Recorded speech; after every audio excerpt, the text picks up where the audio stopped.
বিসমিল্লাহির রহমানির রহিম। আসসালামু আলাইকুম। কেমন আছেন সবাই? আশা করছি সবাই ভালো আছেন। আলহামদুলিল্লাহ, আমিও ভালো আছি। আজ আমি তৈরি করে দেখাবো ছানার স্পঞ্জ মিষ্টি।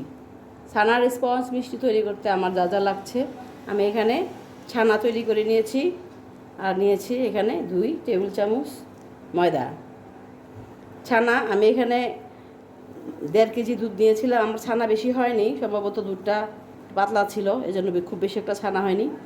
এখানে আমি 2 চামচ পানির সাথে 2 চামচ ভিনেগার মিক্সড করে ছানা তৈরি করে নিয়েছিলাম।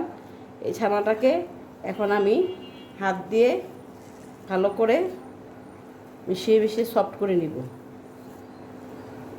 মিষ্টি তৈরির জন্য এটাকে ভালো করে এভাবে হাত দিয়ে মথে মথে যতটা সম্ভব একদম সফট করে, যেন কোনো দানাদার না থাকে, এভাবে অনেকক্ষণ সময় নিয়ে একটু মথতে হবে। আমি আগে মথে পরে আবার আপনাদেরকে দেখাচ্ছি। ভালো করে মথে নিচ্ছি। এই তো দেখুন, আমার ছানাটা একদম সফট হয়ে গেছে, কোনো দানাদার নাই একদম। আমি এটাকে ভালো করে মিশিয়ে সব করে নিয়েছিলাম মথে মথে। এখন আমি 2 টেবিল চামচ ময়দা মেপে রেখেছিলাম, সেটা দিয়ে দেব। দিয়ে এখন আমি এটার সাথে ভালো করে মিক্সড করব। এভাবে আর একটু ভালো করে মিক্সড করে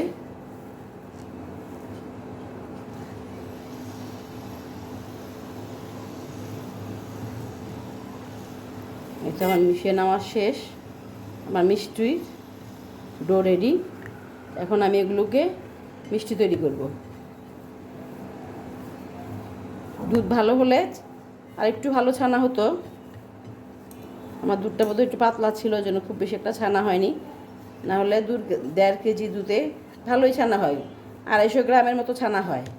আমার এখানে 250 গ্রামের কাছাকাছি, একটু কম হইতে পারে। দেখি এখন আমার এটা দিয়ে কয়টা মিষ্টি হয়। এই তো এখানে আমার মিডিয়াম সাইজ 12টা মিষ্টি হয়েছে। এগুলি পানিতে দিলে যখন আমি জাল দিব চুলায়, তখন আরেকটু ফুলবে, এই জন্য আমি মিডিয়াম সাইজ করেছি। বেশি বড়ও না, আবার বেশি ছোটও না। এখন এগুলোকে আমি মিষ্টি তৈরি করব।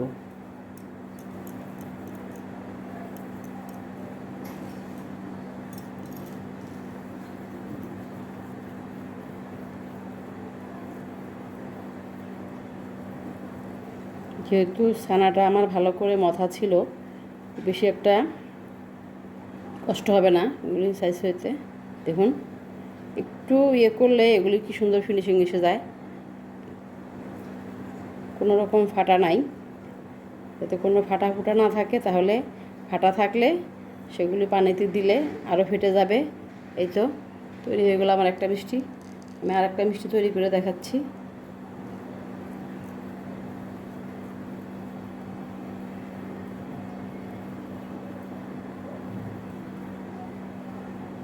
এভাবে একটু হাত দিয়ে হালকা একটু ঘুরিয়ে ঘুরিয়ে নিলেই মিষ্টি তৈরি হয়ে যাবে।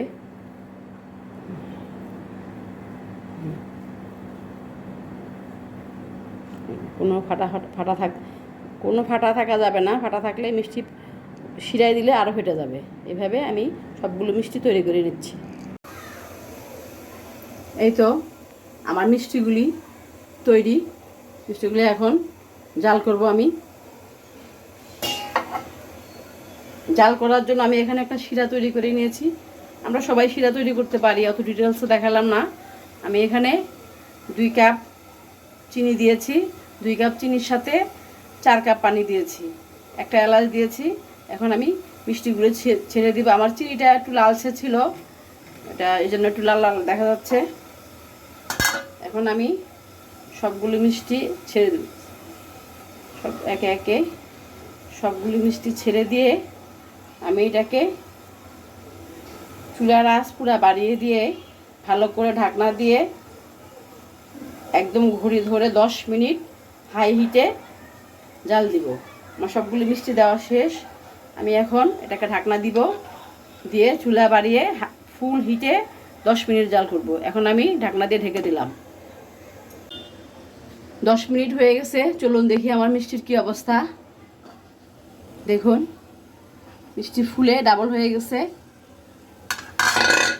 এই তো 10 মিনিট আমি এভাবে হাই হিটে জাল করেছি। এখন আমি চুলা কমিয়ে রেখে আরও 5 মিনিট জাল করব। 5 মিনিট জাল করে পরে চুলা নিভিয়ে দিব। এখন আরও 5 মিনিট আমি রাখছি মিষ্টিটাকে। দেখুন তৈরি হয়ে গেল আমার স্পঞ্জের মিষ্টি। দেখুন কত সুন্দর হয়েছে, দেখুন কত ছোট ছোট ছিল মিষ্টিগুলো। দেখুন এখন এক একটা ফুলে কত বড় হয়ে গেছে, দেখুন কত সফট।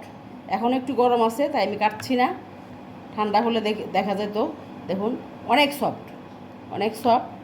আপনারা এভাবে বাসায় তৈরি করবেন, বাসায় একবার বানিয়ে খেলে আর বাইরের মিষ্টি খাবেন না। আশা করছি ভালো লাগবে।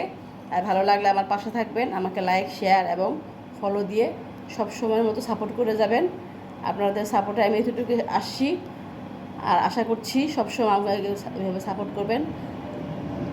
আজকের মতো এখানেই বিদায়। আল্লাহ হাফেজ।